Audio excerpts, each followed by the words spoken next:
Ladies and gentlemen, I agree to all of you and would like to remedy one injustice right away.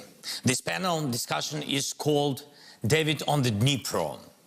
I consider it as a rightful respect to Ukraine and to everything our people are doing. But this year, determination was shown on different banks, and not only of the Dnipro, Spree, and Seine, Thames, and Potomac, Vistula, and Tiber. David is now all of us. He is a whole free world. David is everyone who left that there is no alternative but to defeat Goliath, who came to destroy our life. Being David is fighting, and we are fighting. Being David is having a sling to win.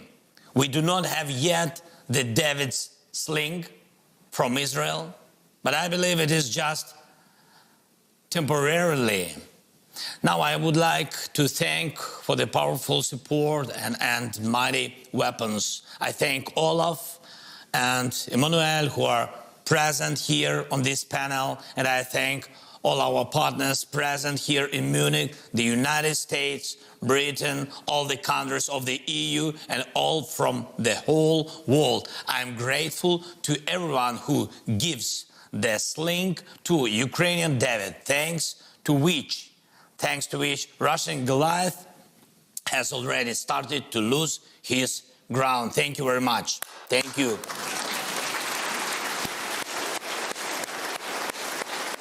Thank you very much. We saw it last year, and he will definitely fall already this year. We can make it, all of us together, just as David did. We can make sure that there is no alternative to our victory, but then there should be no alternative to our determination, to the determination of all of us on Dnipro, and on Spree, on Seine, on Thames, on Potomac, and Vistula, on Tiber, Danube, and Jordan, and everywhere, in every part of the world where freedom is valued more than the mercy of a tyrant. Last year, when I was here in Munich at the conference, I was looking for such common determination. Ukraine was clearly telling the world, we will fight for ourselves if Russia starts a full-scale war. I wanted to hear from the world, Ukraine, we will be with you. Unfortunately, I heard it only after Russian missiles struck our land, already after the Russian tanks started moving, already after Putin destroyed all alternatives, leaving just one. Who will win, he or us? In fact, you have already responded with the name of this conference's panel discussion. Goliath has no chances.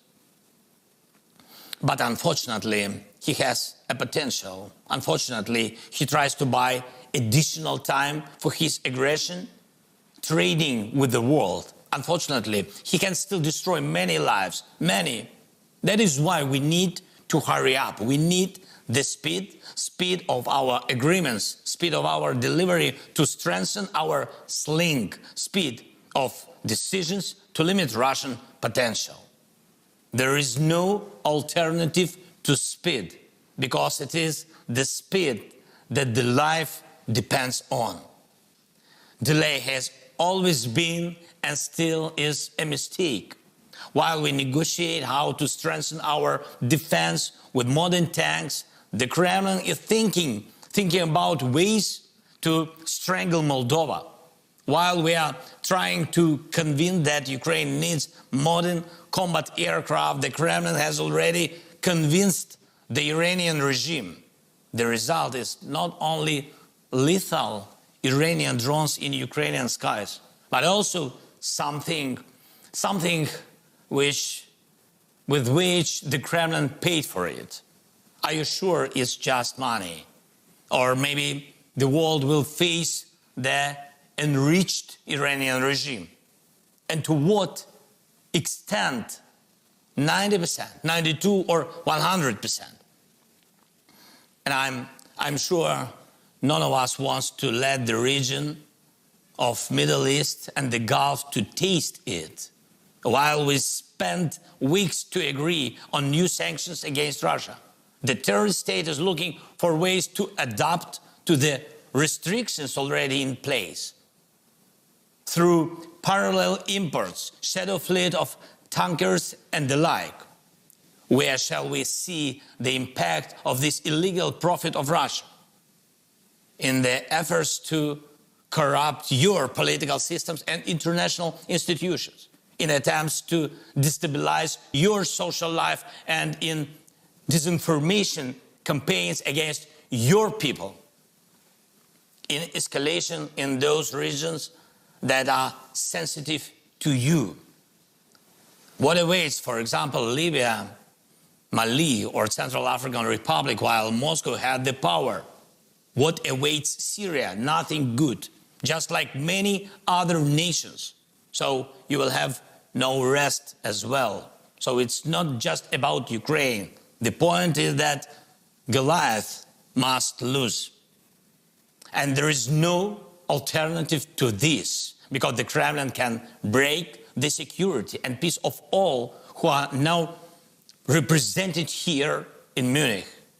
Delayed decisions of the world are a resource. Putin's dictatorship lives on.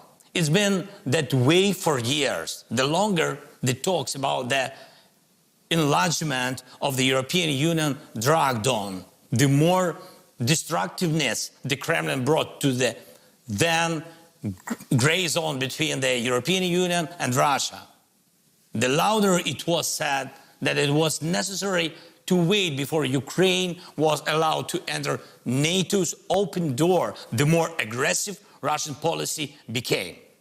The longer the silence on Crimea, on the global agenda lasted, the more vigorous Russian revanchism became. And the more the world argued over what sanctions and when to impose against Russia, the more shameless the Kremlin's ambitions became. The longer we in Ukraine, in Europe, in the world had no unity, the more illusions Russia had. Now all this is being corrected. Just like last year, I now propose to act immediately. But unlike last year, now I have the most convincing argument, our achievements. Can we deter Russian strikes? Yes. Can we protect our cities from Russian missiles? Definitely. Can we liberate our land? There are 1,891 proofs of this. That is exactly how many cities, towns, villages we managed to liberate from the Russian occupation. Can we restore security in the Black Sea region and food security in the world? The Black Sea Grain Initiative and the humanitarian initiative Grain from Ukraine are convincing. Is it time for Ukraine to be a full-fledged part of the European Union? Most Europeans support membership for Ukraine. We have already gained the status of a candidate country. We are already preparing to start membership negotiations. We are already united with the European economy, logistics, and energy. There is no alternative to Ukrainian victory. There is no alternative to Ukraine in the EU. There is no alternative to Ukraine in NATO. There is no alternative to our unity. Hence, there is no and should not be any alternative to completely get rid of Russian aggression, to liberate the land, to liberate people, because every city, town, and village that remains under occupation means people staying in captivity. May people be the subject of compromise. No.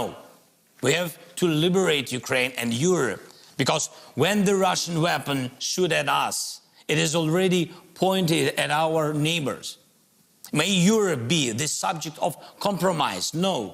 We have to liberate from Russia's aggressive potential every international institution and every sphere of the world economy, because only then there will be a chance for freedom to pass through our border further to the east. May freedom be the subject of compromise? No. And it's a rock solid no.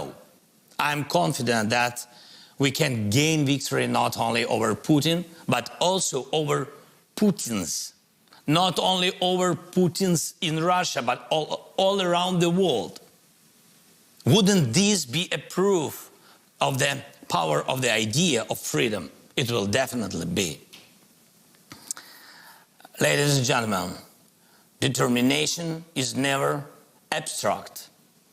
David defeated Goliath not by the power of conversation, but by the power of these actions, by the courage and sling. Courage is what we have. There is enough of it, not only in Ukraine, but in our entire coalition of victory. The sling should get stronger right now, so that the next year we would gather here in Munich for the first security post-war conference under the condition of free Ukraine, free Europe, free world. Olaf, Emmanuel, all our friends and I,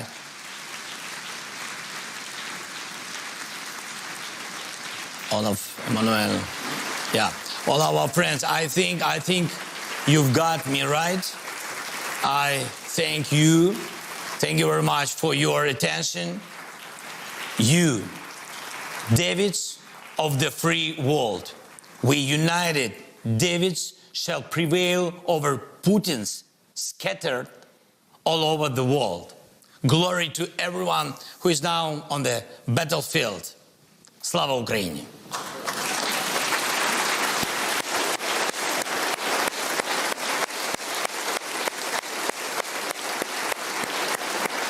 Thank you very much.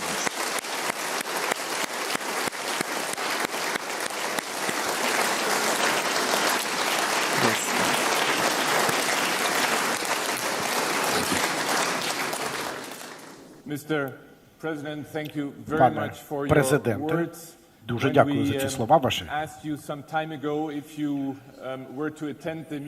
Колись я запитував вас якийсь час тому, чи ви будете брати участь у безпековій конференції.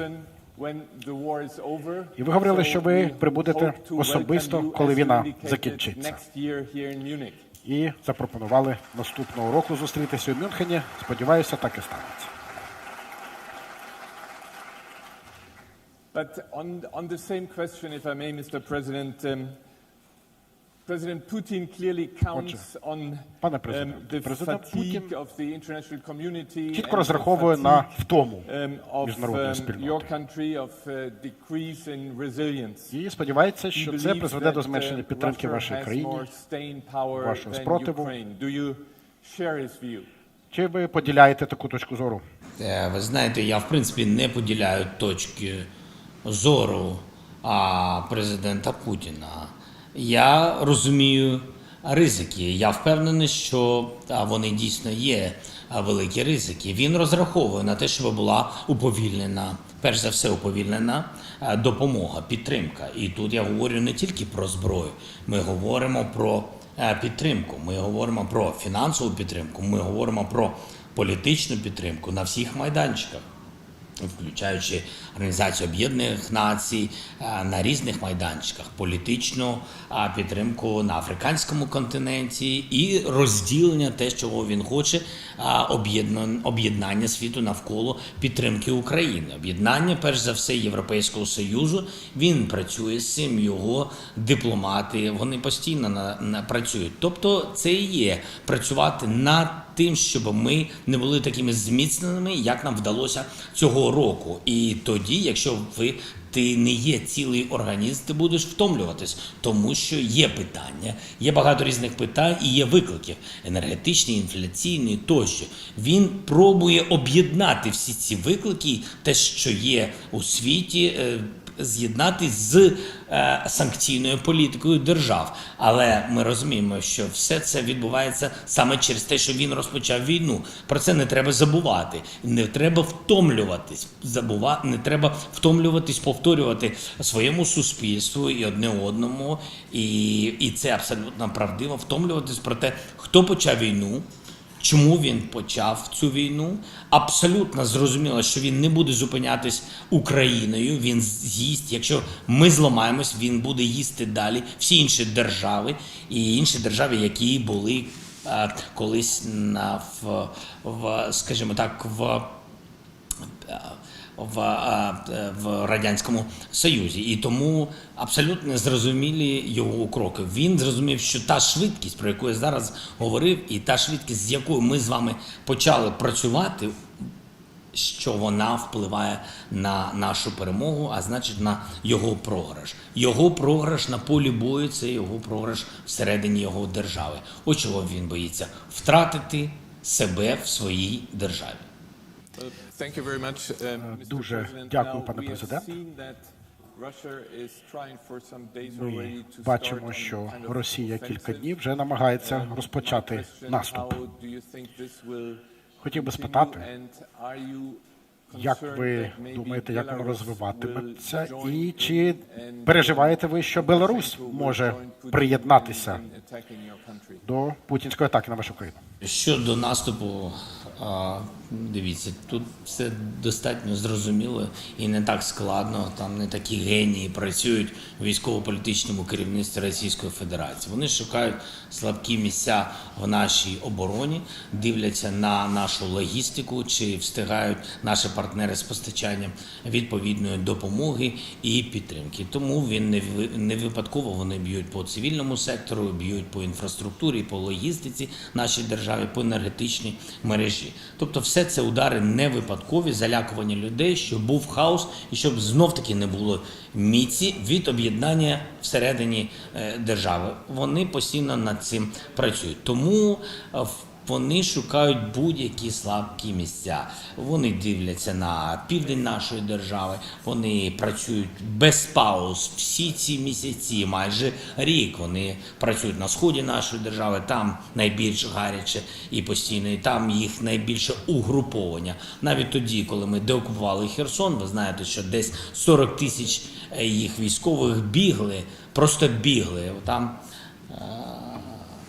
бігли на схід, і вони розуміли, що вони втрачають Херсон, але їм важливо тримати найбільше угруповання на сході, тому що саме там вони шукають слабкі місця. Як вони там воюють, ну я вам скажу, також все зрозуміло. Йдуться артилерії, щоденно б'ють по цивільним домам, абсолютно не випадково, все руйнують для того, щоб люди виходили, люди вибігали і потім туди намагаються зайти. Ось, в принципі, що вони роблять на Донбасі. І ми розуміємо, що після цієї війни на Донбасі нічого живого не буде. І я зараз про людей і про інфраструктуру. На жаль, але ми констатуємо, що саме такі дії у нього, так само, як діяв Гітлер у часи Другої світової війни, використовуючи авіацію і бомбардування Європи. Тому ми розуміємо, ще раз повторюсь, сюрпризів тут ніяких немає, ми розуміємо, що вони роблять. І якщо будемо встигати з партнерами бути більш потужними, ну, я думаю, деокупуємо раніше. Якщо уповільнені будуть процеси, є ризики просто руйнації всього Донбасу, але все одно потім ми все доокупуємо. Але я думаю про людей. Хотілося б раніше мати таку підтримку, щоб зберегти максимум людей. І це найважливіше, найбільша наша цінність. Що стосується другої частини вашого запитання про Білорусь, ми вважаємо, що на сьогодні ймовірності і високого ризику такого немає. Вони можуть піти з Білорусі, але Це складно. По-перше, складно затягнути білоруських воїнів до себе, в їх склад, об'єднати їх, тому що білоруси, в принципі, ми розуміємо, не хочуть воювати проти України. Не хоче переважна більшість суспільства. Ми маємо цифри аналітичні 80%, тому дуже складно отримати підтримку в Білорусі цього процесу, і тому їм буде складно їх затягнути. Але вони будуть це робити безумовно. Що я можу сказати? Це буде велика помилка Білорусі, велика історична помилка, тому що одна справа, коли з їх території, з деяких аеропортів летить авіація або летіли ракети, території, які вони не контролювали, вони були під контролем Росії. Це одна справа. А інша справа, якщо ти свідомо йдеш в наступ і доєднуєшся до російських терористів, ти в цей момент стаєш терористом. І таким самим історично робиш Білорусь частиною терористичного режиму Путіна і цієї загарбницької війни. І одночасно ти станеш суб'єктом майбутнього програшу, суду, трибуналу, відшкодування за все те, що Росія вже наробила і, на жаль, продовжує робити. Тому це буде велика помилка. Ми вважаємо, що сил у них недостатньо. І всі, хто прийдуть на нашу землю, точно не повернуться. Ось це. І це не залякування, я говорю, як воно є. Ми захищаємо себе. Ми ні на кого не наступаємо, ми захищаємо себе. Дуже дякую. Дякую дуже, пане президент. І наступне запитання про майбутнє вашої країни. Ви і суспільство українське продемонстрували цю взаємну солідарність. Ви говорили про важливість єдності. Після війни, і якщо можна так зазначити, от з точки зору того, що існує глибинна корупція, кажуть, чи ви думаєте, що вам вдасться геть викорінити корупцію назавжди? Я думаю, наступне. Глибинної корупції в Україні немає. Багато чого вимила ця війна. Багато хто побіг з нашої держави, якщо чесно, якщо казати відверто. Багато хто залишився з окупантами за своєю волею. І такої інформації дуже багато, яка в нас є. Наше суспільство післявоєнне не пробачить будь-які корупційні кроки, і тому я впевнений, що ми це поборемо. Паралельно з цим є реформи, є антикорупційна система. У нас вона одна з найпотужніших в Європі. У нас багато інституцій, завершується вибір останнього посадовця антикорупційного органу, останнього органу, і ця система буде на 100% працювати, і завершення цього конкурсу в березні місяці. Тобто, незважаючи на війну, ми працюємо. А вже ж є ті чи інші моменти. На жаль, люди в світі, знаєте, це було в часи всіх воєн. Хтось воює, а хтось користується війною.